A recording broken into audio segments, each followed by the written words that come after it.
अवधूत चिंतन श्री गुरुदेव दत्त. श्री स्वामी समर्थ. जय जय स्वामी समर्थ. स्वामी म्हणतात, बाळा, हा संदेश नक्की ऐक.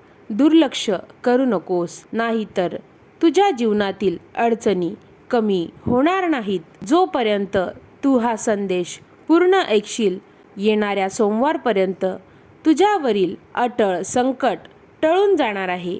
त्यामुळे हा संदेश शेवटपर्यंत नक्की ऐक. तुझ्या भाग्यात खूप काही चांगले लिहून ठेवले आहे. हा संदेश तू जर ऐकलास तर तुझ्या जीवनात भरभराटी आणि आनंद येणार आहे. स्वामी म्हणतात, बाळा, दिवसभरातून एकदा तरी स्वतःशी संवाद साधत जा, नाहीतर तू जगातील एका चांगल्या व्यक्तीला भेटण्याची संधी गमावशील. तू स्वतःला ओळखण्याचा प्रयत्न कर.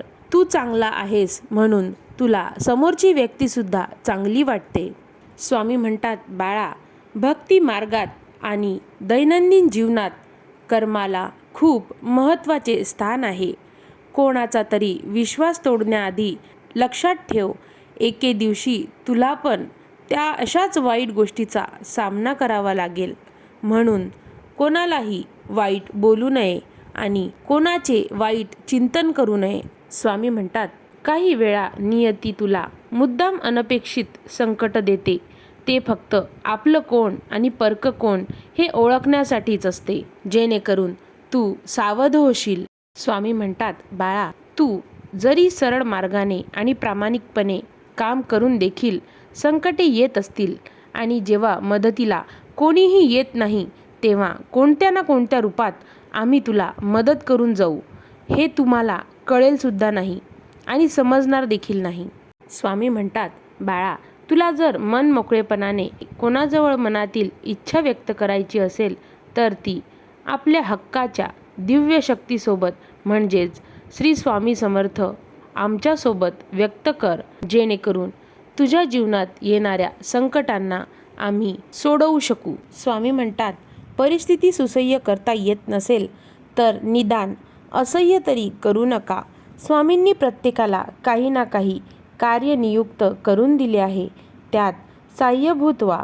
प्रतिकूल परिस्थिती कायमची आड येऊ शकणार नाही आणि तुझ्या पाठीशी नेहमी स्वामी उभे राहतील. स्वामी म्हणतात, जेव्हा परमेश्वराने मानवाची निर्मिती केली तेव्हा त्याने मानवाला 3 पाने दिली. पहिल्या पानावर जन्म लिहिला आणि 3ऱ्या पानावर मृत्यू लिहिला. जे दुसरे पान होते ते कोरे ठेवले. ते मानवाच्या हातात होते, म्हणजेच त्याने केलेल्या कर्माचे. मानव जसा जसा जगतो तसे तसे ते पान भरत जाते. या दुसऱ्या पानालाच स्वामी जीवन असे म्हणतात. स्वामी म्हणतात, जीवन हे एक प्रतिध्वनी आहे. येथे सर्व काही परत मिळत जाते.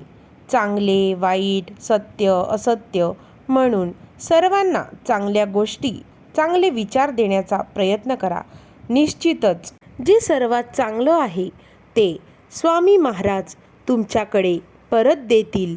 यालाच जीवनातील कर्म आणि त्याचे फळ असे म्हटले जाते. स्वामी म्हणतात, एक अटळ सत्य म्हणजे परमेश्वर कुणाचे पापही घेत नाही आणि पुण्यही घेत नाही. प्रत्येक व्यक्ती त्याने केलेल्या कर्मांना व त्यानुसार मिळणाऱ्या फळांना तो स्वतः जबाबदार असतो. स्वामी म्हणतात, चुकून जरी तुझ्या तोंडात श्री स्वामी समर्थ हा दिव्य मंत्राचा जप झाला तरी नकळत दिवसभर आपल्याकडून झालेले पाप क्षणार्धात जळून खाक होतात. अवधूत चिंतन श्री गुरुदेव दत्त. श्री स्वामी समर्थ. जय जय स्वामी समर्थ.